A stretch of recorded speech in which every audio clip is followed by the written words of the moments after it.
Hello, thank you for joining us. This is Nationwide. I'm Ruth Aguele.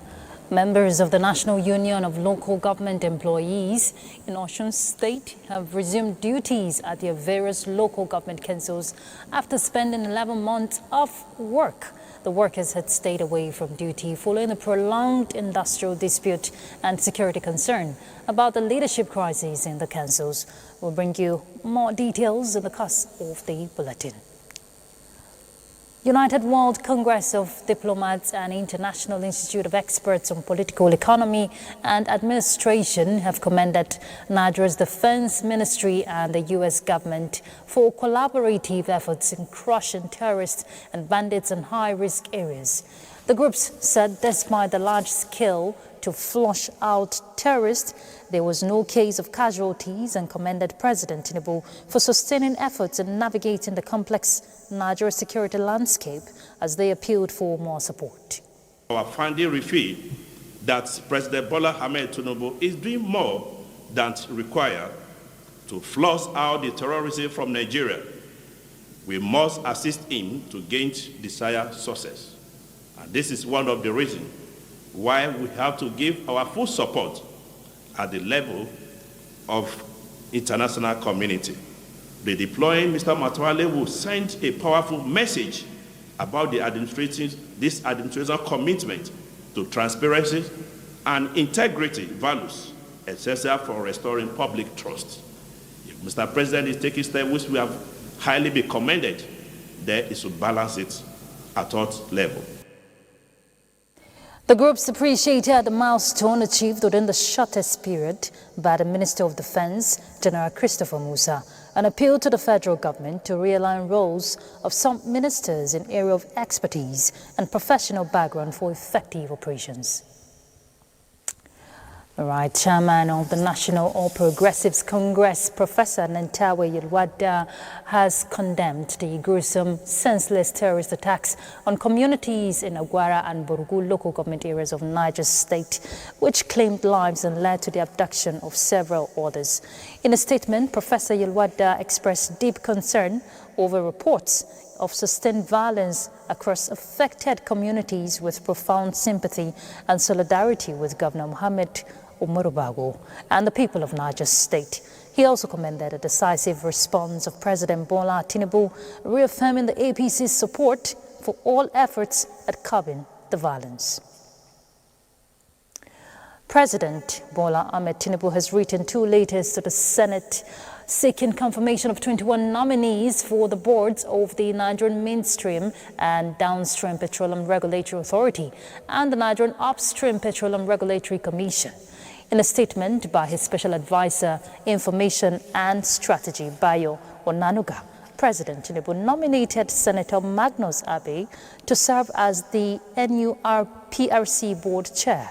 Other nominees for the NUPRC Board are Paul Yaro Jezi and Sunday Adebayo Babalola as non-executive commissioners. The President has also nominated executive commissioners to the board.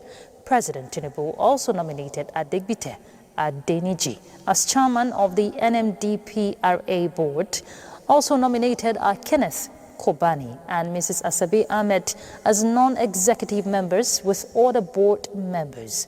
The President urged the Senate to approve the nominees expeditiously. President Bola Tinubu has congratulated Police Commissioner Usman Musa Shugaba, his Chief Police Security Officer, on his 40th birthday.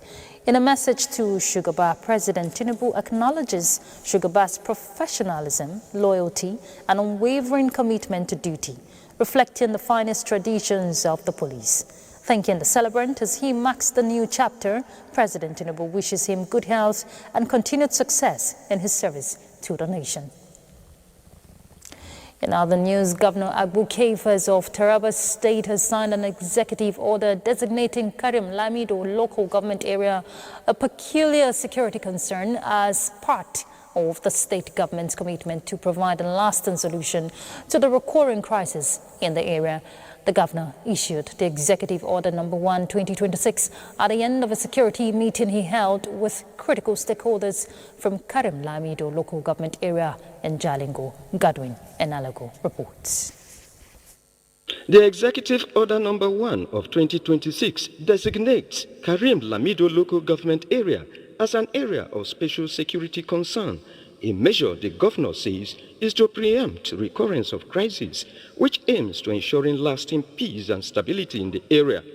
The designation of the council area, the governor further explains, is to enhance coordination and surveillance among security agencies and intelligence-led patrols. We are here again to finalize our meetings, come up with a necessary decision, and to give my order to ensure there is peace in Karim and Taraba State as a whole. The State Commissioner of Police, Betty Enekben Isokban, says the governor, who had earlier constituted several committees in the past, notes that the new declaration will further enhance peace in the area. The way forward is to see that place as a local government of security concern, to enable do enough deployment, the police with other sister security agency, so that we can calm down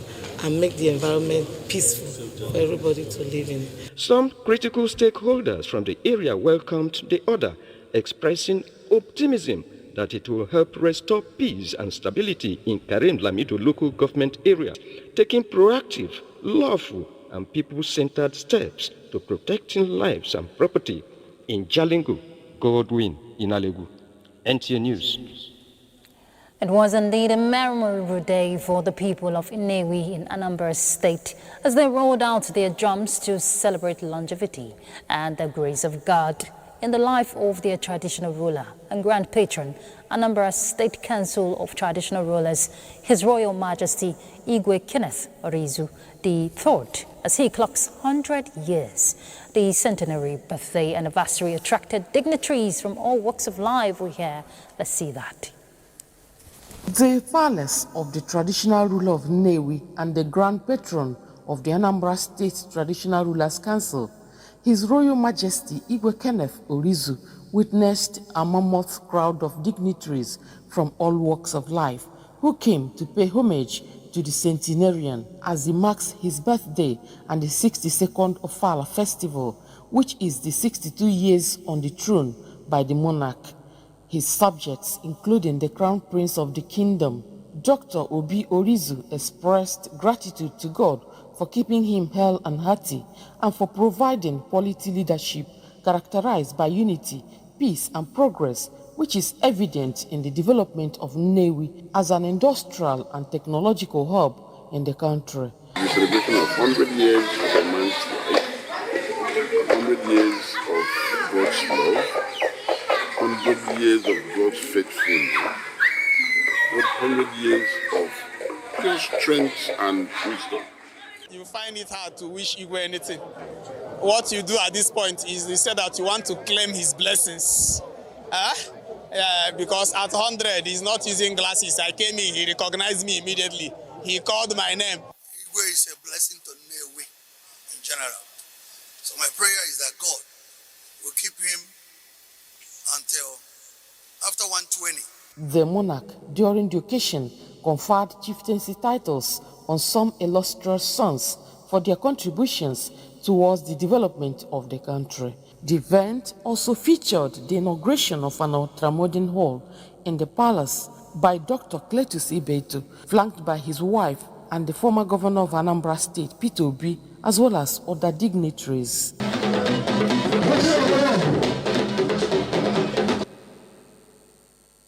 Right, we get to Lagos now to join Adiola. Let's get stories from her end. Hello, Adiola.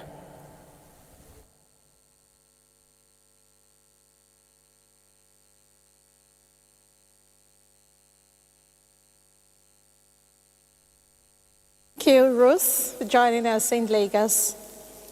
To ensure prompt evacuation and mitigate the devastating impact of fire disasters, it has become imperative for high-rise buildings and markets to be constructed, taking into cognizance the need for safety and easy escape routes during emergency situations.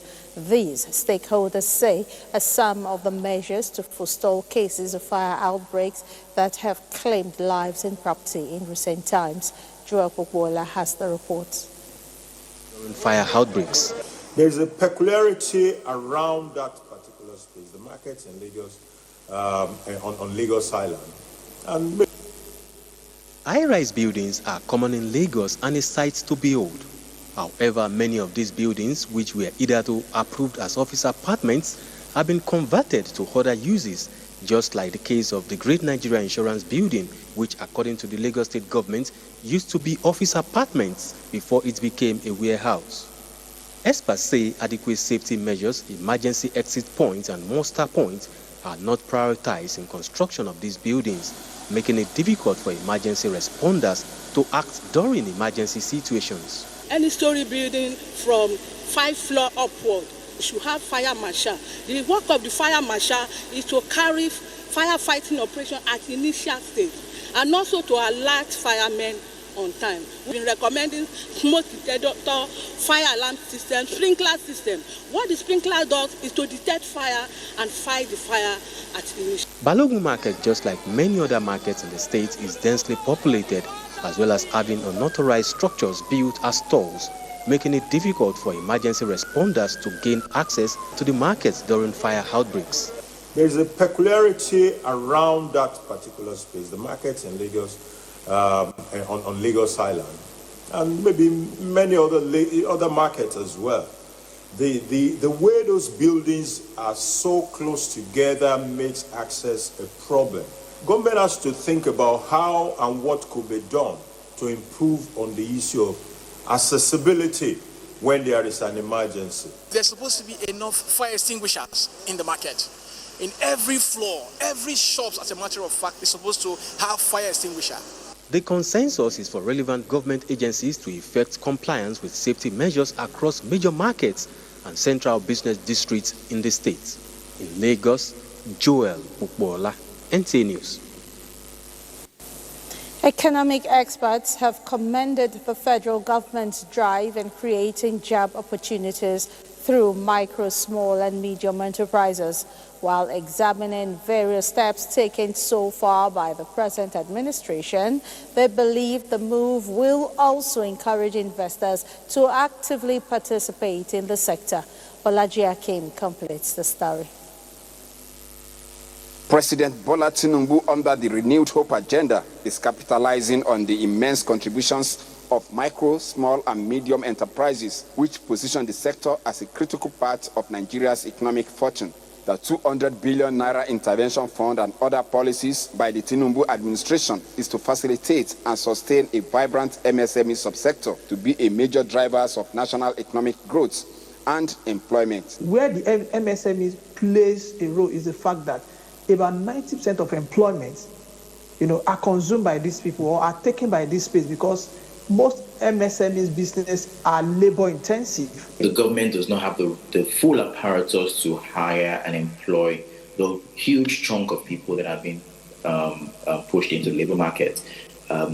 These MSMEs absorb a whole lot of them. In Lagos, the commercial nerve center of the country, the state government is also complementing the federal government's efforts by making sure that micro, small and medium enterprises are vibrant to enhance the state's capabilities and capital base. Stakeholders believe that with various initiatives and support from both federal and state governments, MSMEs will not only be the highest employer of labor, it will also be a force to reckon with in the production chain. Consistency in terms of policy that enhance making sure that they have an environment that is capable of transforming their businesses. And the biggest of it was the signing of the new tax act that gave serious exemptions for some of these SMEs who transact business. Proper enlightenment and awareness campaign on available opportunities and options for the operators of micro, small, and medium enterprises, according to experts, will serve as a morale booster for major actors to drive the nation's economy to greater heights. In Lagos, Bolaji Aki, NTA News. We're done with the contributions from Lagos.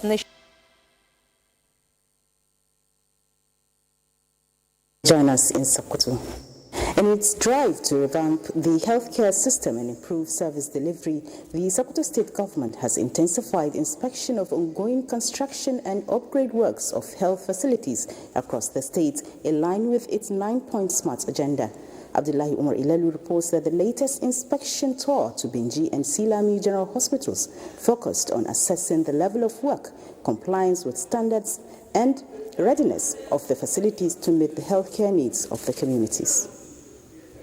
The facilities inspected include the theatre, labor rooms, and staff quarters. The Commissioner for Health, Dr. Farooq Umar Abubakar, expresses satisfaction with the quality of work executed so far. He, however, drew the attention of the contractors to ensure that the theatre conforms to international standards in order to guarantee smooth and efficient operations upon completion. As it is, all the patients have been temporarily shifted to primary health centers, and that's why they are providing skeletal services. But looking at the devastating negative effect of the hospital, I'm sure we can say so far so good. The renovation is quite satisfactory. At Silami General Hospital, the contractor was directed to fast-track completion of the renovation works and liaise with the Ministry of Works to address emerging issues. The contractor was also instructed to provide an additional 5 kVA solar power system for the hospital. In their separate responses, the site engineers of the two hospitals assured of strict adherence to all observations raised and directives during the inspection. I assure you that all the observation and correction made noted and will be taken. On their part, representatives of the construction firms pledged to deliver quality work in strict compliance with the approved bill of quantities. The initiative is aimed at upgrading infrastructure, improving working conditions for health personnel, and ensuring that communities have access to safe, modern, and efficient healthcare services. In Sokoto, Abdullah Omar Ilalu, NTA News. To strengthen grassroots governance and enhance service delivery, the Sokoto State Government has distributed operational vehicles to the 23 local government councils of the state. The vehicles, designed to ease mobility and improve efficiency of local government officials in the discharge of their duties, were presented by the Commissioner for Local Government and Chieftaincy Affairs, Ibrahim Dadi Adari. Dalatu Abdullahi reports.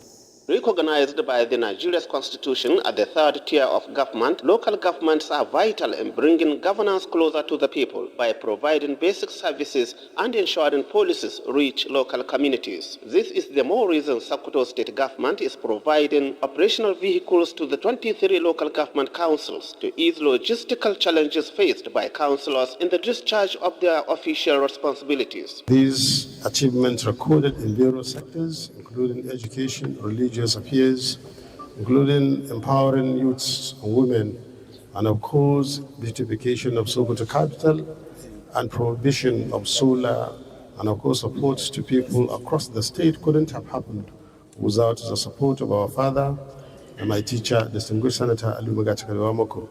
We also use this opportunity to pray him for Allah's guidance. Presenting the keys, Governor Ahmed Aliyu represented urged the local government chairman to ensure judicious use of the vehicles strictly for official engagements, while also maintaining their safety and security. Receiving the keys, the chairman of the Sokoto State Chapter of the Association of Local Governments of Nigeria, Algon, and chairman of Tambuwal Local Government Council, Abba Shehu, commended the governor for his sustained efforts at strengthening governance and development at the grassroots. The data is geared towards efficiency, improved supervision of projects, and deepened service delivery at the grassroots, reaffirming the state government commitment to empowering local governments as critical drivers of inclusive development across Sokoto State. In Sokoto, Dalhatu Abdullahi, NTA News. And those are the news reports from this end. Is now back to Ruth in Abuja. Thank you very much, Sadia. Experts want Nigerians to embrace the new tax reforms as a timely opportunity to reshape the nation's revenue system and promote inclusive growth with lots of benefits and exemptions for low-income people. Lydia Sampson reports. The new framework, described by Gaston Good Morning Nigeria as progressive, seeks to harmonize taxes towards ensuring a simpler, fairer, and more transparent system. Now, low-income individuals stand to benefit from increased exemptions and reduced rates designed to protect their earnings, while small and medium enterprises can expect fewer taxes that allow them to reinvest in their operations. The act on its own has a lot of benefit for Nigerians. The major objective and policy objective of this tax reform was to ensure that Nigeria do not tax poverty, but tax prosperity, to stimulate the economy, ensure that the younger ones or the small businesses can grow. By easing the tax process and cutting duplication, government hopes to foster an environment where entrepreneurship and innovation thrive. However, transparency, the guests insist, remains central to the reform. The proper use of tax revenues channeled into infrastructure, healthcare, education, and job creation, they believe, will help rebuild trust between government and citizens. If you are to balance a system, to have a collective prosperity, then the principle of quid pro quo, returns benefit of any tax paid, should be at the top of the agenda. Tie each tax revenue you collect to a particular project. That way it is easier for citizens to see what you're doing with the money. With digital monitoring and public accountability mechanism in place, taxpayers can now see where their contributions go, as well as hold all tiers of government accountable. In Abuja, Lydia Sampson, NTA News. So it's a new year. Hopes and aspirations are high about the potential and promises that 2026 will bring. Promises of economic prosperity, personal business, career, lifestyle, successes. All of these are what Nigerians hope to achieve within the year. But are these goals attainable, and what are the appropriate steps for individuals to take in order to attain the set goals? Well, we had a chat earlier with a development advocate, and he shared some tips. So here's an excerpt. Our overemphasis on formal education. It is amazing. I have not seen this to cast aspersion on the universities, the polytechnics, and other institutions that are doling out degrees. But we must inch now towards market-driven skills, skills that particularly answer the questions that are economies. We are in a new economy in 2026. We have the new tax law, and there are other compliance changes to the financial landscape of our country. What should entrepreneurs do right? Solve real-life problems, not just chase trends. Yes, it's good. Your friend is prospering, is striving, doing this business. The question is, it might not be the best for you. Solve a real problem. Wealth, prosperity is attracted to value creation, create value. The second is, and I think is very important, is understanding Nigeria's new legal and financial framework. What laws apply to your business, and how do you go about being on the right side of such regulations or laws? All right, you just need to put things together to see that it works out for you, right? Well, we'll look at other issues as Nigerians return to work after the Yuletide holidays. Many are expressing optimism following the recent reduction in petrol prices. The Nigerian National Petroleum Company Limited lowered pump prices during the festive period from about 1,000 naira per litre to between 750 and 840 naira per litre. Our correspondent Maria Bisong Ofure spoke to some FCT residents on this development. Let's see that. To say thank you to the government. Definitely it will have good impact on reduction of cost of everything. To some extent, I think it will actually affect the rate of product sales in the market to reduce to a barest minimum. It's a good step. I just wish every other person can like take the initiative. Like, for instance, public transport is still the same price I've been paying from the very start. So the impact is good, but we have not felt it really yet. So yes, exactly. We are thanking the government because it's doing the good things since the price of fuel is decreasing. But once the price of fuel is increased, everything will go high. But once the price is going down now, so everything will come down, inshallah. So the government is doing well, and I'm very thanking the.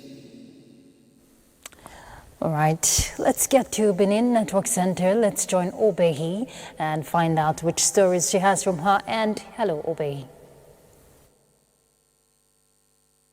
Many thanks for joining us here in Benin. Media officers from the ministries, departments and agencies across the 18 local government area of Edo State have been taking lessons on how to report government policies and programs in line with present-day realities. Government House correspondent Goodluck Enaini reports that the State Commissioner for Information and Strategy, Kasim Afegwa, represented the governor at the event.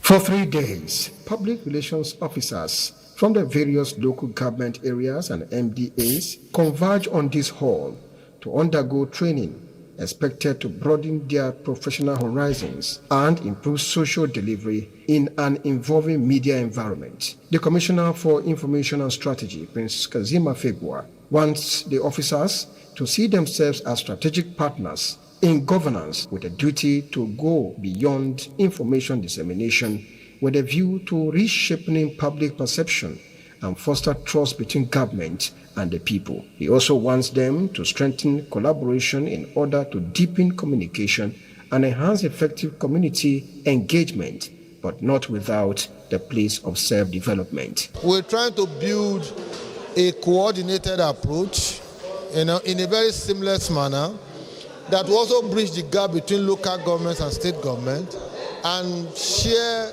information in a symbiotic manner. The state government is guided by the projection agenda, which has recorded significant progress in key sectors. These resource persons harped on need for information managers to go the extra miles. Propaganda is one of the tools.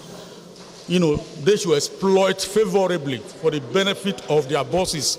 At every point in time, you must be seen, heard, to be doing what is right. The participants described the training as timely. I expect that the officers will be more productive and efficient. We will digest it in the local area for the rural people to understand what the governor is doing. The state government at the end expects to see a well-trained and united information workforce that would strengthen government citizens' engagement and ensure that accurate, timely, and impactful information reaches the people of Edo State. In Benin, Goodluck Enaini, NTA News. Meanwhile, Governor Monday Okpebholo says he will seek the assistance of the Economic and Financial Crimes Commission, EFCC, for the alleged financial mismanagement in the handling of both the Museum of West African Arts, MOA, and Radisson Blues project by the immediate past administration. This was the position of the state governor when the Speaker of the State House of Assembly, Blessing Agbebaku, submitted the House ad hoc committee's report to the governor. Again, Goodluck Enaini has the details. The two projects, Museum for West Africa Arts and the Radisson Blues, were among the projects inherited from the immediate past administration. The ad hoc committee discovered that 28 billion naira investment was made into the Radisson Blues project by the state government, while MOA, on the other hand, has the sum of 3.8 billion naira out of the total 4.1 billion naira sum. With all this investment, Edo was only apportioned 10% equity. It is in a bid to ascertain the true state of the deal that called for fact-finding, and Governor Okpebholo believes with the fact on ground, solution is in sight. Edo has spent over 3.8 billion, and somebody is telling me that Edo has no stake in it. For me, I think it's not acceptable at all.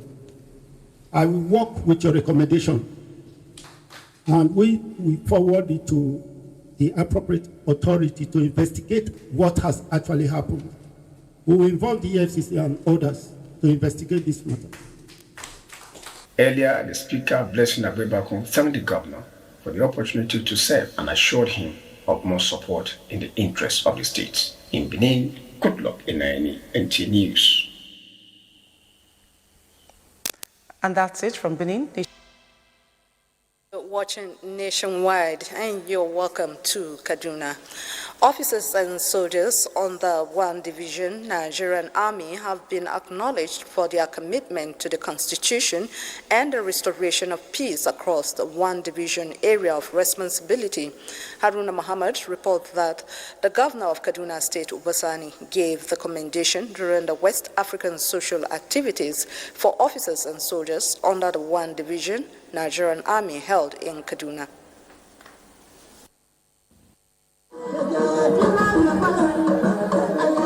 A time to fight and there a time to wine and dine.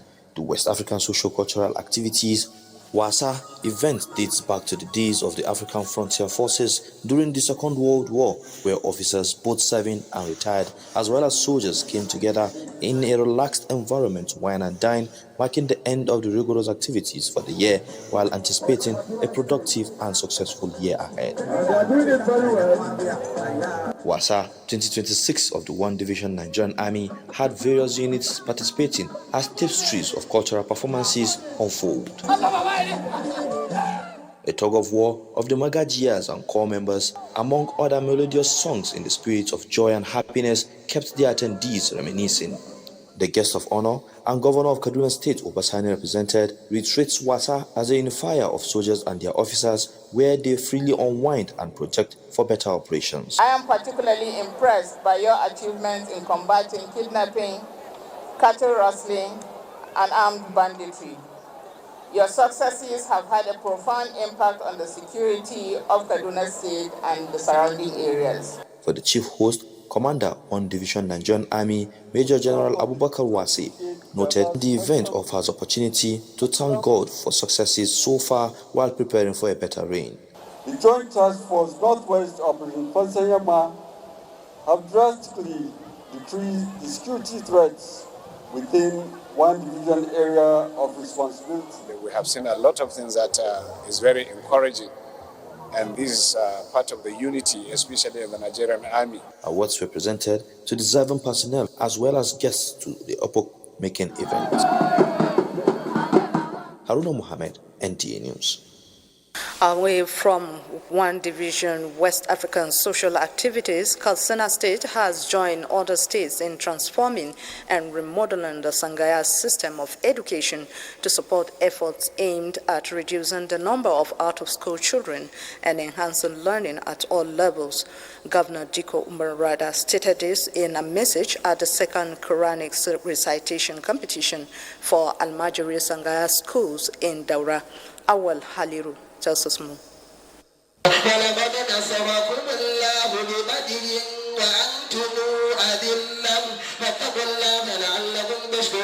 The competition is aimed at encouraging Almajiri pupils to harness their full potential and improve literacy levals in the state.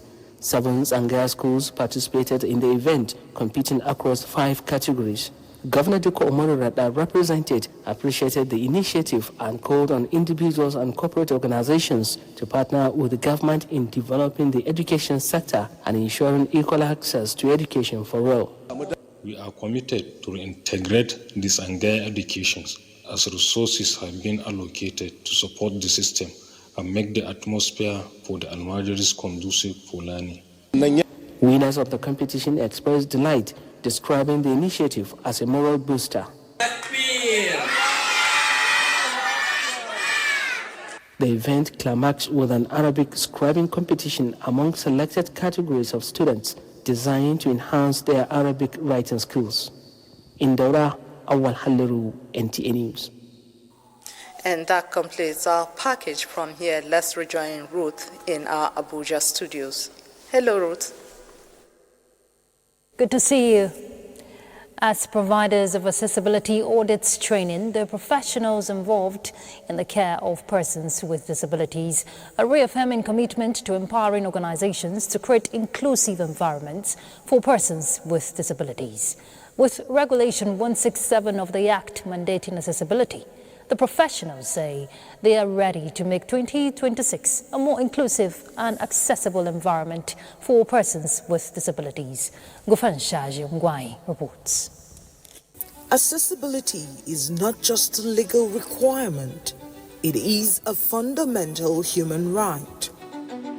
The Association of Accessibility Professionals is pushing this narrative by ensuring that public buildings become more accessible in enhancing the lives of persons with disabilities. Transform accessibility from an afterthought into a standard practice across Nigeria's built environment.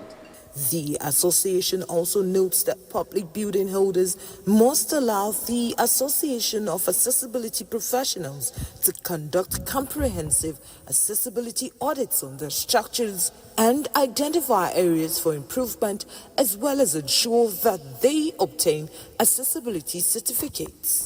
Now, what the law states is that do an assessment of your building, retrofit your building, and then apply for this certificate from the National Commission for Persons with Disabilities, and then you will be given that certificate. It lasts for 5 years. It's an opportunity to tell the federal government, the public at large, that they should open their doors for inspections about the accessibility compliance. The AAP is also committed to supporting organizations in achieving accessibility compliance. In Abuja, Gufan Shaji Ugwanyi, NT News. All right, next will be Sports Update.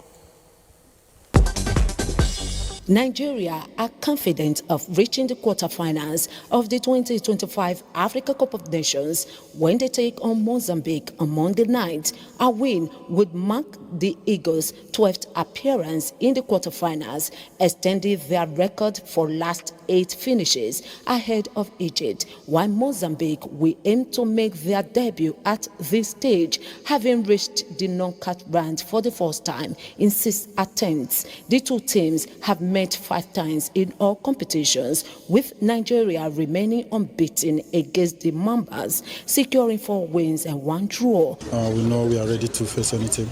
The players from the bench, from the start from the bench, everybody's ready to give everything. It doesn't matter who we play. I think the team are ready. We can do more, but yeah, it's just little details that we can improve on, and hopefully we'll concede it. Meanwhile, Cameroon have booked their place in the quarterfinals, joining other top teams Morocco, Mali and Senegal in the tournament's last 8. The indomitable Lions confirmed their progression on Sunday night in Rabat by defeating South Africa 2-1 in a closely contested round of 16 encounter.